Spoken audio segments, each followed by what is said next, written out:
All right. Well, welcome to Persevere to Excel. I'm super excited today. I have my good friend Keating with me, and he is representing Manchester, New Hampshire. What's going on, my friend? Dude, I'm representing the whole city, huh? The entire city. You didn't know that was the deal, huh? There we go. Thanks for having me, Dale. Dude, we actually have like a background in terms of like how long we've known each other. We've gone to the same middle school. And you know, we decided to stick around. We decided to stick around in Manchester, and we're involved with so many different things. But I'm super pumped to have you here. I'm wearing a blazer, so for my listeners, if you can't see the video on this podcast, like I'm rocking a blazer today, and I'm also rocking like a crazy long African style kind of a poncho, whatever you want to call it. And one of the reasons why I'm rocking a blazer is because my friend here, he is the blazer master. He has like collections and collections of different blazers. So I wanted to make sure that I got to rock a blazer. So tell me a little bit about like your obsessions with blazers, man, jackets in general. Yeah. So I work at a board game cafe, obviously. And we basically, it's a party every night. And before I opened the cafe, I was having game nights at my house. And so you're always hosting parties. And I would pick up a blazer or two at a thrift store every now and then, and so I had a couple, and they were just fun. It's fun to dress up, and so now I've been able to have a nice collection of some solid blazers, and I've was fortunate enough to have some tailored for me over in Thailand, which was pretty cool. Oh, what? That's awesome! So I got to pick out some custom prints, and like it was affordable. So no, I like to dress up every now and then. So you're wearing a great blazer. That's cool. That's really awesome. I remember one time, we will talk about your amazing business that you have, Boards and Brews. But I remember one time, I think it was at Boards and Brews. I went in and I saw you rocking this jacket, and I was like, bro, where'd you get that jacket? And like I was like sincerely like open, like I wanted to know where you got the jacket, and you told me, yeah, I got it at a thrift shop. I was like, oh man, that's awesome. So do you still thrift? Do you still do thrift shopping? Yeah, I thrift. I thrift almost not every day, maybe like once a week. It's kind of like my therapy. It's my shopping therapy. I'll go to a thrift store, and generally now it's I look for board games now. So you go to thrift stores to look for like vintage stuff that might be there. Okay. Yeah. You can find some out of print board games, which are pretty cool. And then I'll generally go by the suit section, but it's harder to find unique suit codes at thrift stores. We're in your living room space right now, which I grew up. My living room space was like one block south of here. So you grew up like in this neighborhood? Yeah. So you're on the end of my street right now, which is pretty cool. And then Elias, our good friend from school, he was 5 houses down on the left. Oh, wow. So I used to, obviously, I'd be right next door to you. If I was a kid, and I would have been knocking on your door all the time, like, hey, let me check out your shoes. But there was a thrift store on the other side of you, a block and a half over. That was part of the church, and they would be open for 2 hours every Saturday morning, and they had some really cool stuff. So you have to go to those unique thrift stores to find the cool suit coats and stuff. I mean, you'll find them every now and then, but yeah, the more every time I'm in a town, I try and find a thrift store. You never know what you can find. That's really cool. And hearing you talk about like your experience going to thrift shop, it's like, it sounds like it's like authentic. It's like organic for you. It's like part of you.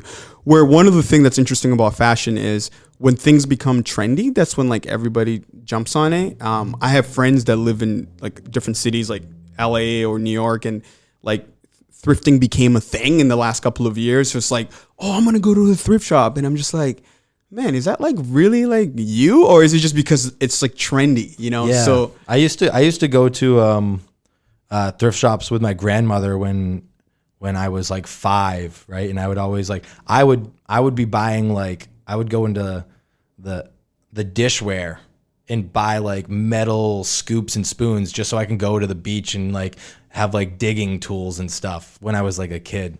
So I've been thrifting my whole life. So yeah, I remember that like when Macklemore came out with that with the thrift shop, and my friends sent it to me, and they're like, "Oh, this is totally you." And I was like, "Yeah, but now everyone's gonna be like going to the thrift store grabbing my stuff now because now it's like the cool thing." So yeah. Yeah.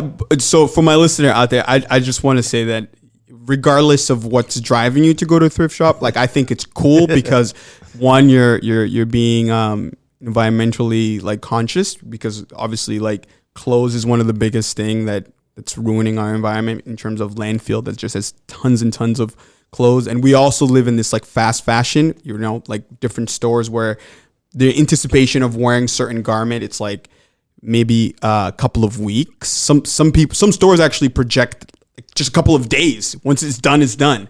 So I do want to say that regardless of what's bringing you to thrift shops, like I think it's a good thing because it's definitely good for the environment. But also in terms of cost saving, a lot of people are, they don't have the luxury of not going to thrift shop because they don't have the means, right? So I in a lot of the work that I do, I always want to make sure that I'm being cautious in terms of other people's experiences. Yeah, when it becomes trendy, the thing about trendy comes and goes, right?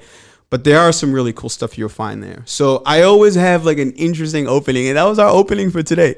But let's talk a little bit about like your involvement in this community. It seems like you've always been grounded here, which has led to you actually having your own business. You're a business owner, and you have a very unique business model.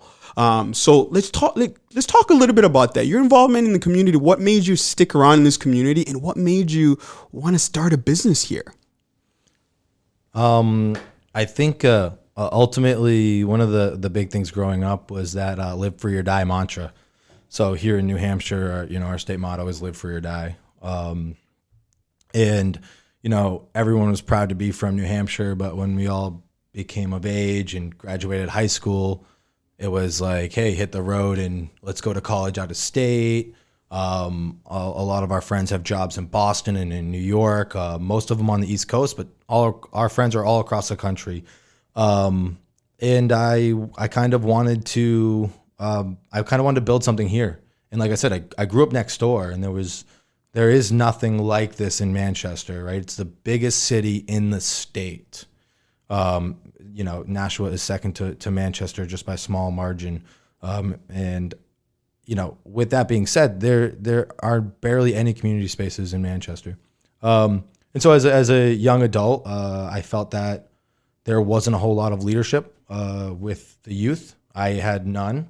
We have our basketball coaches and our friends' parents that are more involved and are able to help you in a certain situation in life. But other than that, there was no real mentorship. The high schools fall short of that, and they do the best they can because there's a lot of kids in these high schools in Manchester. We have Memorial Central and West, and then we have the Trinity as well. But there's a lot of kids going to school in Manchester, and it's just like there's not a whole ton of programs. It's maybe specifically for me, there wasn't a lot that I took advantage of, and I didn't really see a role model that was able to kind of help me become part of the community. So I felt that we should have more things that would make it easier for people to be part of a community. And not just a bar that you can go and grab a beer and watch, the Patriots or the Red Sox, because this is New England. 99% of bars are sports bars. Right, right. That's true. Which are great. We love sports. I mean, I love sports. Do you love sports?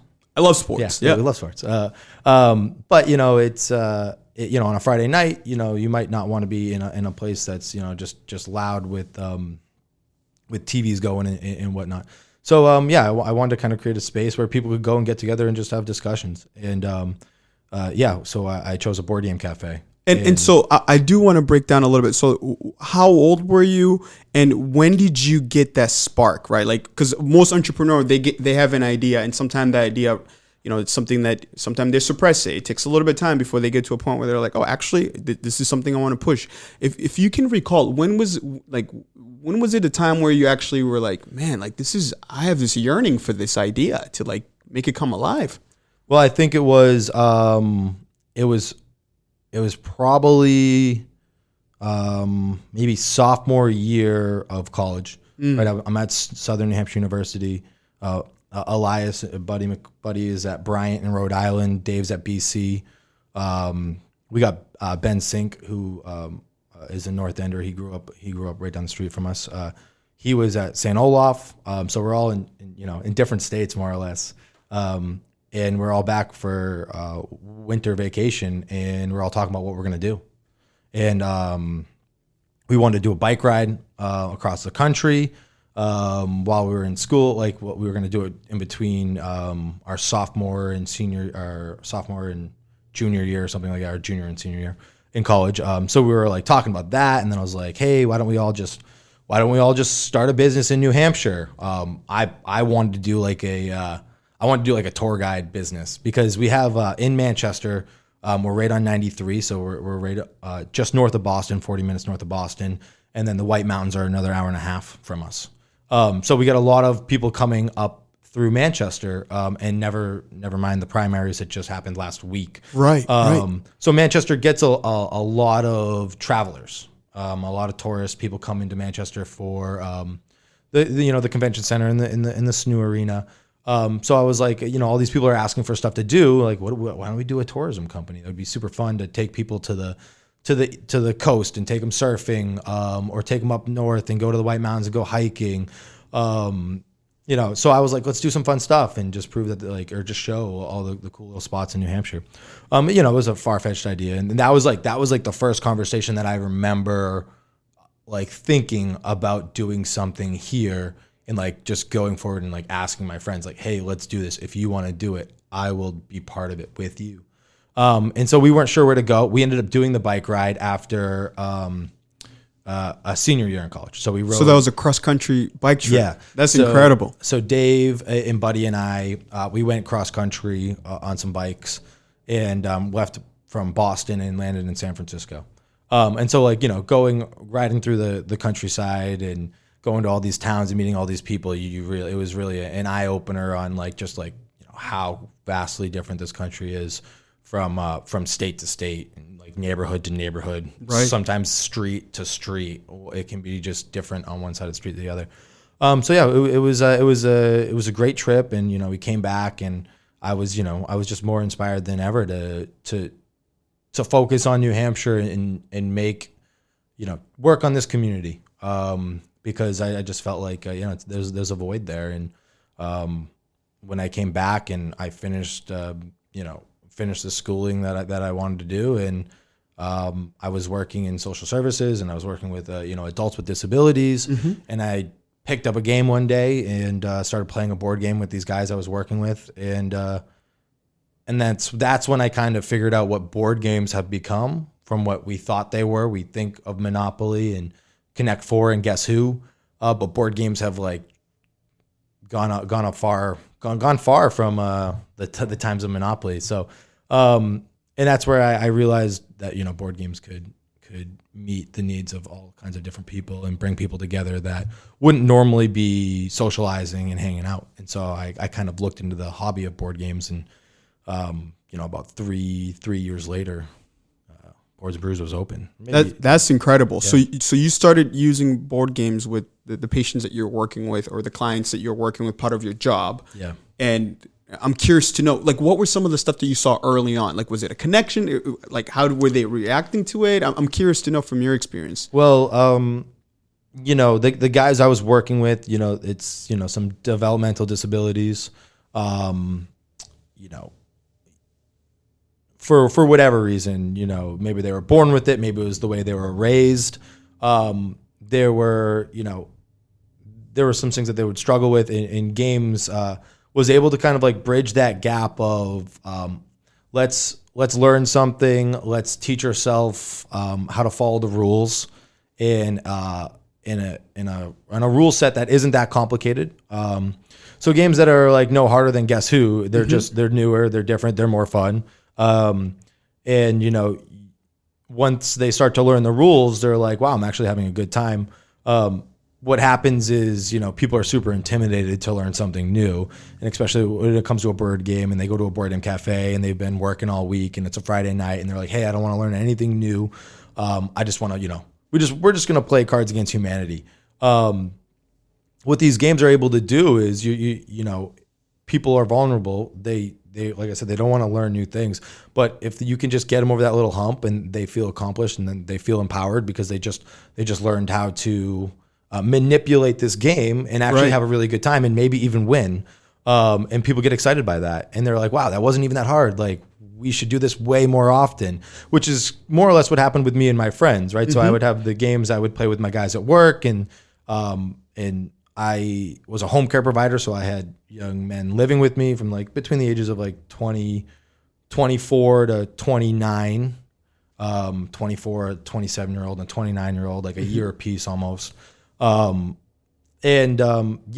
you would have certain games that, they're going to love. And then I just started learning more about games, and then I would bring a different game to game night that would maybe be more intense or less intense or great for groups of 10 or, so I would just started experimenting with all these different types of, play experiences. And I would invite my friends over all the time. And then I found a board game group, that met up at Stark Brewery in Manchester, every Tuesday night. And so I went and checked that out, and it's just people teaching each other games. Some of it complicated, some of it just easy, fun party games. And people are just there hanging out to meet new people. That meetup now is at Boards and Brews on Tuesday nights, which is great.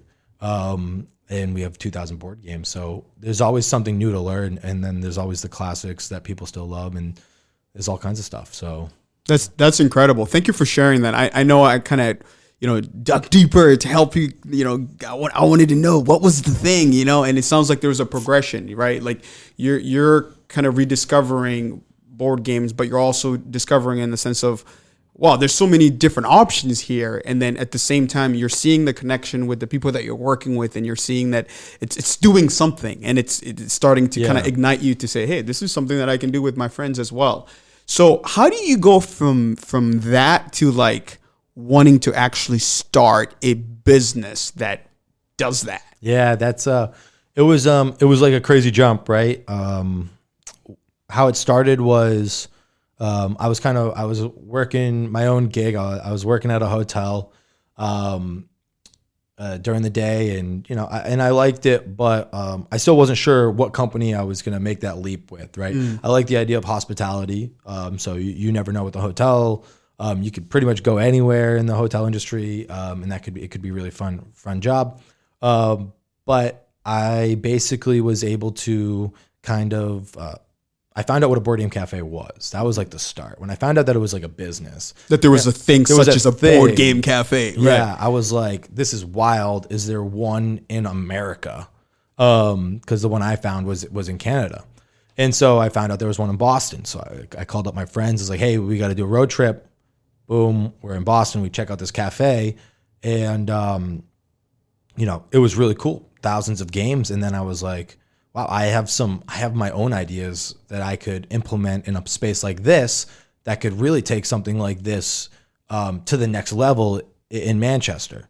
And I was like, wow, how cool would that be if our own community had a board game cafe? Because it's just like an amazing space of people conversating. You're going to go in the cafe on a Friday night and you're going to see the place full and nobody on their phones. It's a remarkable thing. And I think it's super important as we move into this, like, social media, phone crazed future. Like there's no stopping it. It is what it is. We want convenience.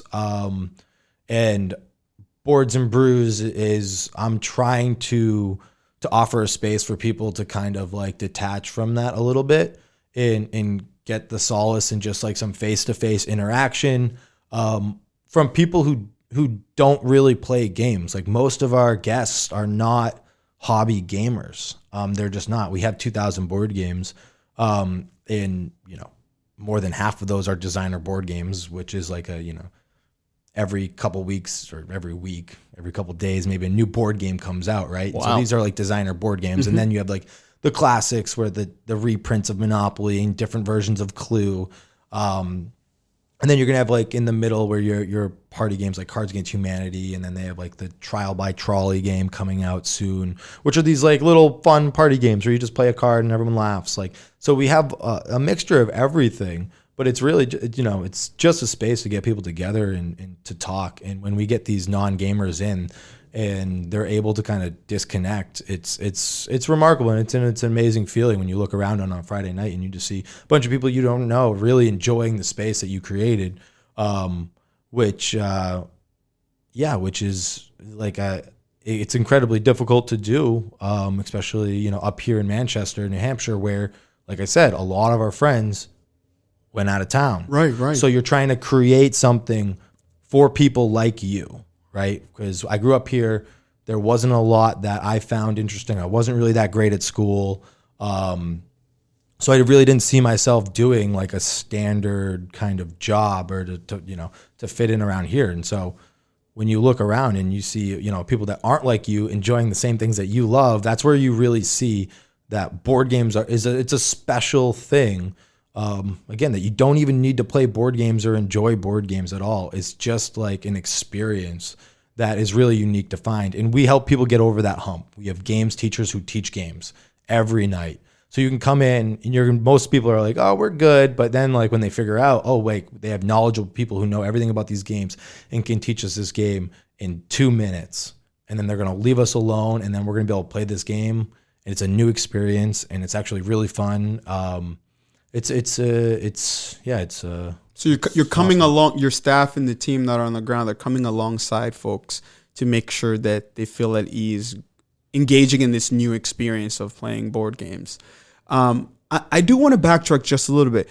So I'm a big believer around like this whole idea of like proof of concept by having your own sandbox. I believe that we should all have our own little experimental space where we try different things that we are thinking about, or, and part of having your own sandbox, that's, you learn from it, right? Oh, that didn't work. Let's try this. Oh, that. So I am curious, like, when did you go from, oh, snap, there's such a thing as board games, like board games, cafes all over different places, to, man, we should definitely have one in our community, to actually finding a space and then taking a leap of faith and like pressing in to say, man, I gotta actually open this, because that's one of the biggest thing that like young entrepreneurs are struggle with, or the biggest, that transformation from an idea to action, but then from an action to an actual business. And I think a lot of my listeners and could really benefit to hear your journey a little bit in terms of when did you go from a concept to trying the concept and then to like making it an actual business. I'm curious to know, like, what was that, those different steps that took for it to actually come alive? Yeah, what it was it just got to the point where I was like, yeah, I think I was able to see the side of the board game community in the hobby from like so many different angles, like working with people with disabilities, working with my friends who most of them have disabilities because they're my friends and they're weird. And then my family members who all have disabilities, a lot of disabilities. But no, like just like working with games with all different people, I was able to. It really resonated with me. So you saw the direct connection already. That it kind of ensured you that, hey, that human connection is happening through this activity. Yeah, which I wasn't seeing in other places. I mean, it's not. It's probably not just by chance that I was involved in the pilot program of Unified Sports and Special Olympics, which was a program that basically took people without disabilities and put them on the court with people with disabilities, and where we played together. I don't think it's by chance that just happened. So I went to Webster School right up the street. In my class,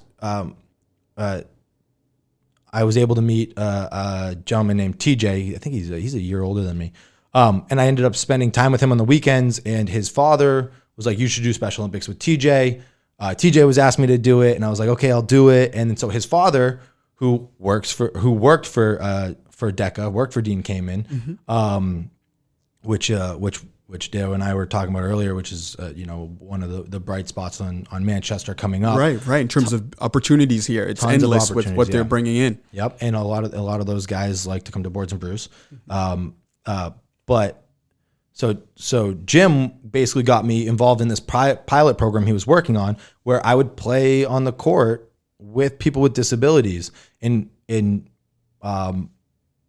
guys like me and guys and girls like me would volunteer, and we would basically facilitate the game and teach them and coach them while we were on the court. So fast forward 10 years later, I'm now a home care provider working with young men with disabilities, helping them get acclimated to a community, helping them keep a job. And then I pick up a board game, and I realize that now my friends are playing board games with me and the guys that I'm working with. And now the guys that I'm working with disabilities are now playing board games with each other, which is extremely difficult, because when you have young men with disabilities, they don't really want to associate with other guys with disabilities. Right. It's this thing. And so seeing that happen, I was like, I was looking for a way to get people together in my community. So there was an alignment there. So that to you was kind of like the proof of concept. Like, oh snap! Like, this is happening, and this could be something. Yeah. And it sounds like that's what created that drive. And then getting my family to play a game, right? It's like, I'm the middle, and I have an older sister and a younger sister, and my dad can never finish a game. He always flips a table ever since I was a kid. So games weren't part of my life. Right. They didn't get to the table that often.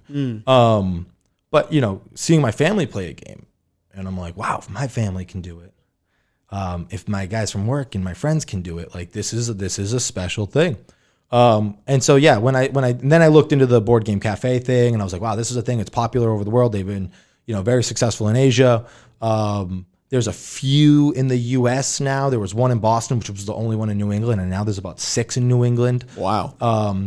So I was looking at it like, okay, this is an opportunity for me to give back to my community. And so basically from that proof of concept, right? That was my proof of concept. No investor saw that as proof of concept, right? They all want to see the numbers, and I was a little weary on the numbers because I wasn't really worried about the money. I basically was able to save up as much money as I could for 2 years. Almost every action I did was in direct correlation with me making this cafe happen. Wow. Like every action, every conversation I had. So you were intentional. It sounds like you were super intentional in terms of